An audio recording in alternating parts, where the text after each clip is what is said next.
I trusted in the wrong contractors and actually lost all my money. I locked in the order with him. No. The guy disappeared. No, we lost about 100k. I need to move out of this place because I can't afford this place. And I'll stay in my friend's couch for a while. And then she offered you And then she's like, why don't you move in with me?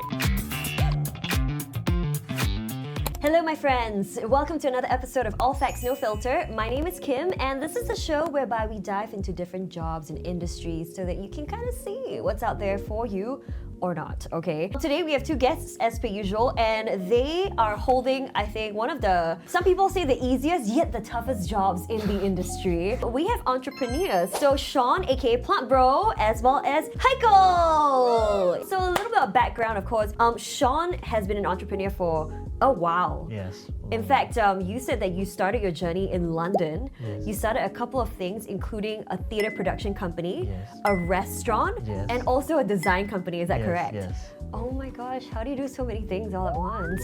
Haikkel, you obviously own a very successful business right now. You, of course, are the co-founder of the SGFR store. Tell us a bit more. What do we have?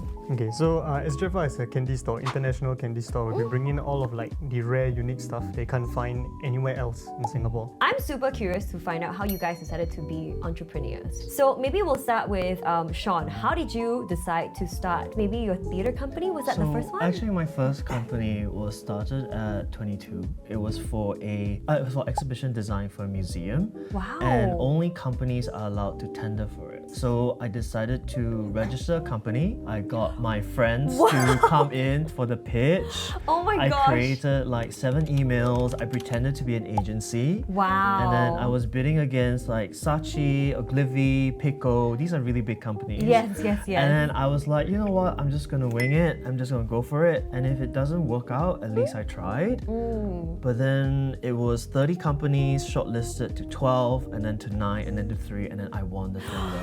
Oh my gosh, I got goosebumps! I looked for contractors to work together with me. I trusted in the wrong contractors and actually lost all my money. Yeah. So I pivoted into an event production design company, of which I'm still doing today. What about you, Haikkel? I know that you actually started your company in 2020 and it was a completely different thing. What was it called at the start? SG Fishing Rig. SG Fishing Rigs. Guess this, again, that's okay guys. He went from fishing rigs to chocolate? to chocolate. How did it work? The whole idea was to just help like beginners start fishing. Because I think that COVID started at that point and a lot of people wanted to pick up fishing. Yeah, they wanted to pick up anything. It did well for like the first 2 years. So after the first year, I had enough money to open a store. And after I opened the store, it did well until the borders reopened and nobody wanted to go fishing anymore. Yep. So the sales just dropped like tremendously. Right. Then I saw what other fishing shops are doing. They're bringing in like snacks, those generic ones like super Oh, rings. because when you go fishing, you'll buy snacks you'll as buy well. snacks. Then I was like, okay, since I'm like those younger Gen Z fishing stores, I'm gonna bring in like more unique stuff. Because I learned how to parallel import before. So I was like, okay, let's parallel import some rare stuff like Prime, which is no longer available in Singapore at that point. So let's talk about money first. Okay. Because let's start with Shawn. So you said like, when you started the first company at 22, essentially, you were a one-man show. Yeah. You do end up trusting the wrong people sometimes. They can be very convincing. Yes. You end up losing a lot of your money. Yes. Are you comfortable to share how much was that money? How much money I lost there? Yeah. It was around $80,000. I would cry. It's so bad. I've lost all my savings and money, I think about 3 times in my life. And I think it has really shaped my relationship with money. I used to see money as something that I had to keep because for the future. I just think that money is a tool to be used to unlock experiences. The more strategic plan is to have 6 months to 1 year expenses saved. And if you have that amount of savings, then you can literally do pretty much anything you want. What about you, Haikkel? I mean, you're very young. So were you ever in this situation? Or your money? A lot. Tell me more. So the worst thing I ever did was when I saw the supermarkets bring in Prime. So I went to my supplier, right? And he told me that if I buy like 4 or 5 different containers for him of Prime, he'll give me like a really, really good price. 4 or 5 containers. Yep. Wait, how many? Wait, like That's you a mean lot. That's like you mean that tank, that container? a few 100,000 bottles. Okay. Yeah. So I locked in the order with him. No. The guy disappeared. Oh, crap. What's his name? Tell us now. Walter. Okay, that's a very generic name. Sorry to all the other Walters. Oh my gosh, that must have been tough. Then what happened? No, we lost about 100k. Oh. Yep, so me and my business partner Lukman, right, we panicked, took a flight down to Denmark to go and find him. Every day he texted back when we were in Denmark, he's like, yeah bro, I'm gonna meet you guys today. Every day we waited for him at the hotel, he never showed up. And then how did you recover from that? That must be really tough. We realized that we cannot just rely on 1-2 people to supply us. I think for the rest of Denmark, right, we just went all out, looked for suppliers everywhere, and then we started building our network better. So now for like every product, we have 4 or 5 different suppliers, no longer just one per product anymore. That's amazing. Never put all your eggs in one basket. Yeah. Good learning point if anybody is like starting a business, especially if you're buying and selling. So we're gonna do this thing called the Factboard. So I have this little board in front of me. I'll ask you guys a question, and you will either try to art class your answers out, or you can write words and we'll break it down from there. Ready? The question that I want to ask is, what is the craziest or maybe most creative thing you've done to try and save your business? Okay, ready? Let's go. Yeah. Yay.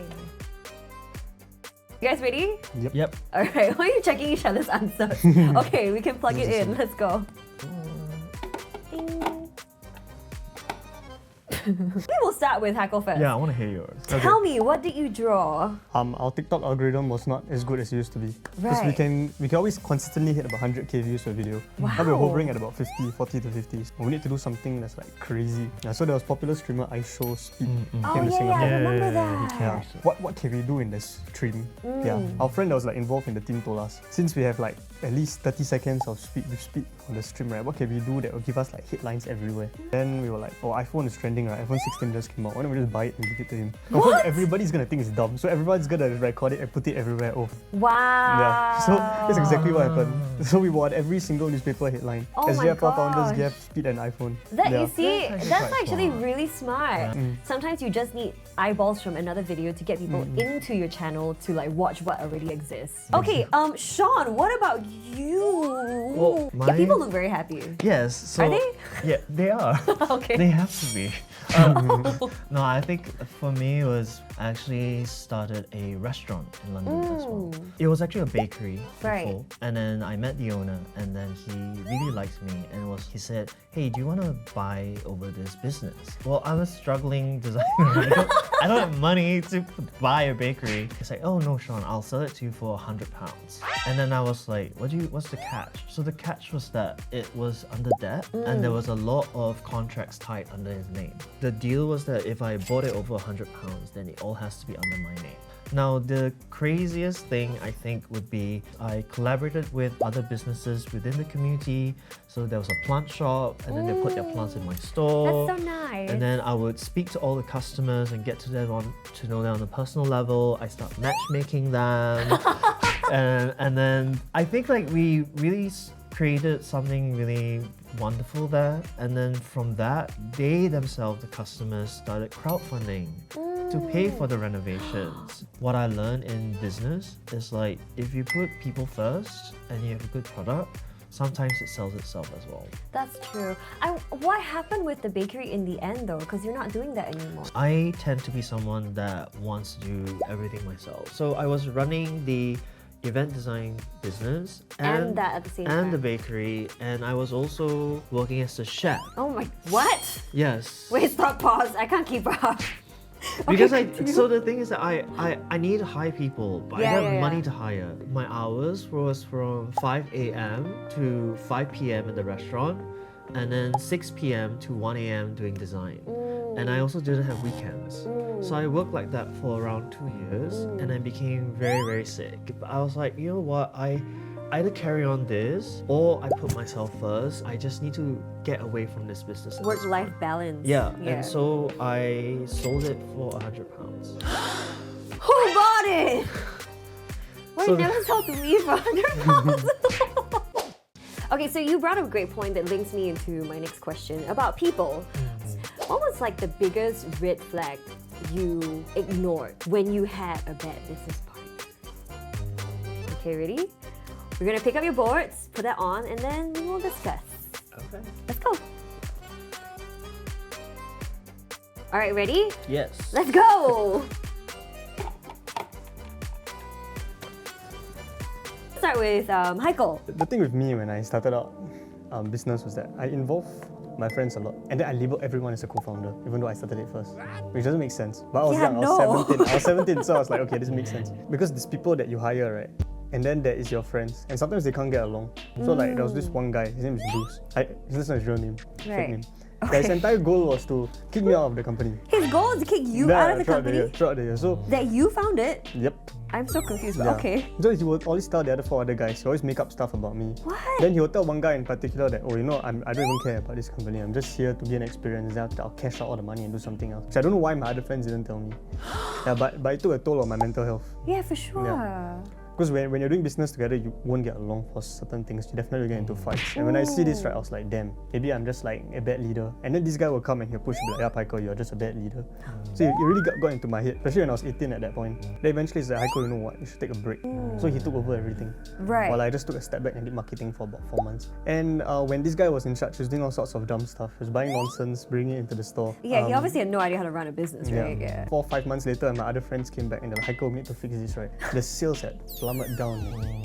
Yeah, so eventually we all just booted him out and then I took over again. Oh my gosh, I'm still trying to like process that because, well, getting almost kicked out of your own company that you founded is a bit bizarre. Okay. This looks like a happy family, but the guy is not so happy. Yes. Are we still talking about business here? Or?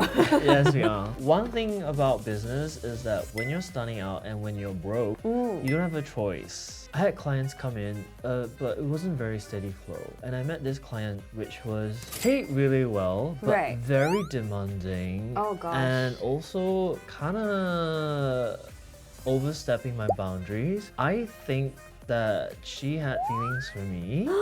She was getting very possessive over me working for other clients and also possessive.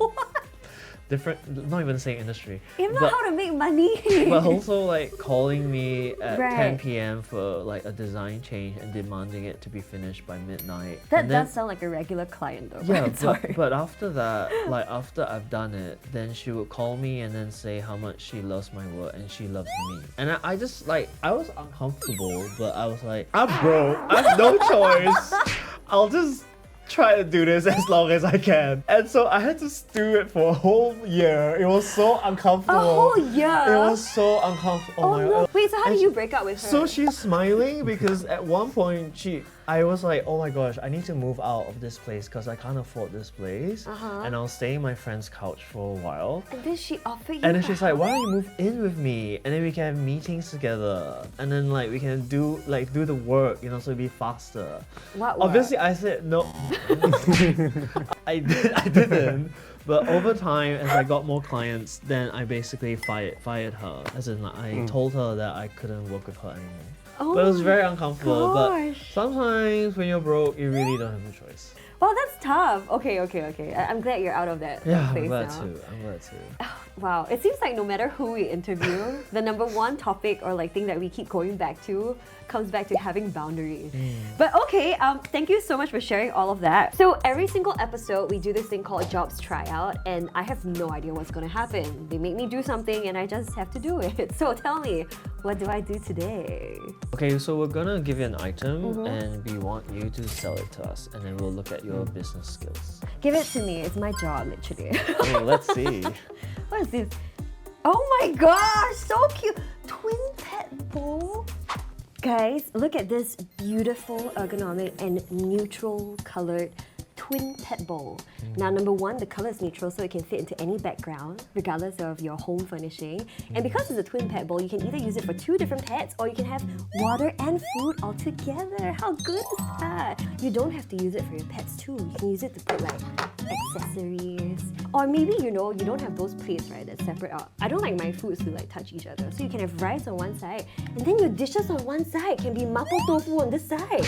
Who said you needed to use it for your pets? It's lightweight and plastic and washable and reusable, so you can have it forever. So if you buy it for $2, essentially it's free. Yeah, how much is it? It's only 20 cents per piece.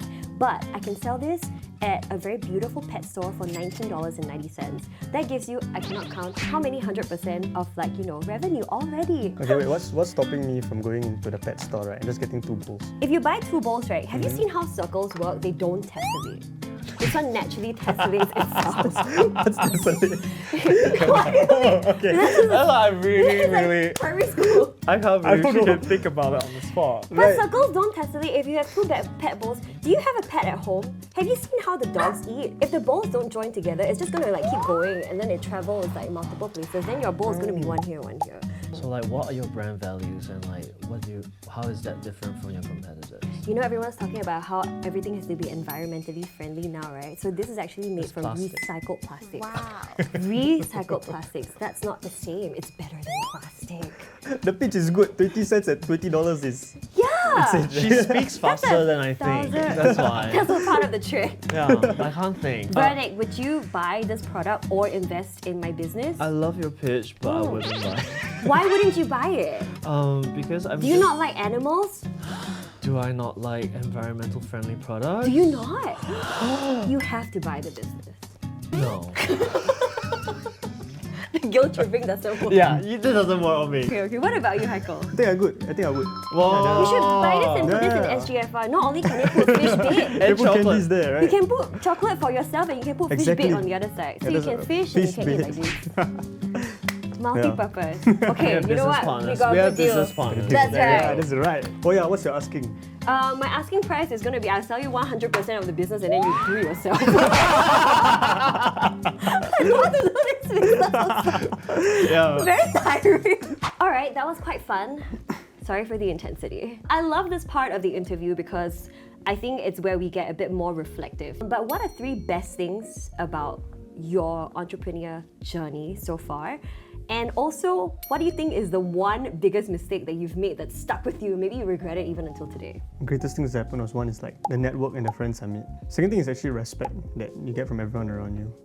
The third nice thing is that when I wake up every day, I know I won't be bored. I have like so many things to do. There's like every single day. Every day is like back to something. The one thing I regret is I think I trust people like back in the day way too easily. I got a lot of people to step over me. I learned a lot from that. This 22-year-old speaks like a 40-year-old man. Yeah. I honestly, genuinely thought one of the things he was going to say was that every day I wake up, if I'm hungry, I know. He's chocolate. you know, after a while you get sick of the snacks. What? Yeah. Okay, what about you, Shawn? It's fun. Like it really opens up to new experiences that you've never felt. 2 is that you learn a lot about yourself. Like through businesses, you can see who you are and what you're capable of, your strengths and your weaknesses. And the last one is that you realize that it's never too late to start or never too early to start. That I think starting businesses or pursuing your dreams is something that you can do at any age, however young or old. You just need tenacity, and when you're ready to just go, and to be brave to just go for it. I love how the perfectionist is giving you this piece of advice because it goes to show that it doesn't have to be perfect. Yeah. The tenacity and like also just the process sometimes is so much more significant and it teaches you a lot along the way as well. Okay, so one thing that you possibly regret. Actually is in contrast to Haikkel, which is not trusting people. I think because I have been hurt before, that I didn't want to trust anyone and I did want to do everything by myself because I felt like whatever happened then will still happen now. And because of that, I did everything myself. It was completely difficult to manage. And I kept doing things that I am not good at because I just didn't want to let go. And that was one of the reasons why it caused me to burn out really bad and also caused me to lose a lot of money. I think it's really 1 in a million if you have an office full of friends. It just makes such a big difference. Okay, thank you guys so much, Haikkel, as well as you. Shawn. It's been very illuminating. I love this conversation, and I hope that I will see you guys on a private jet on the way to Bahamas in like say 2035? I don't know. But anyways, no, I mean, wishing you guys every success so much. in whatever businesses that you choose to pursue. And this has been another episode of All Facts No Filter. So we'll see you for the next one.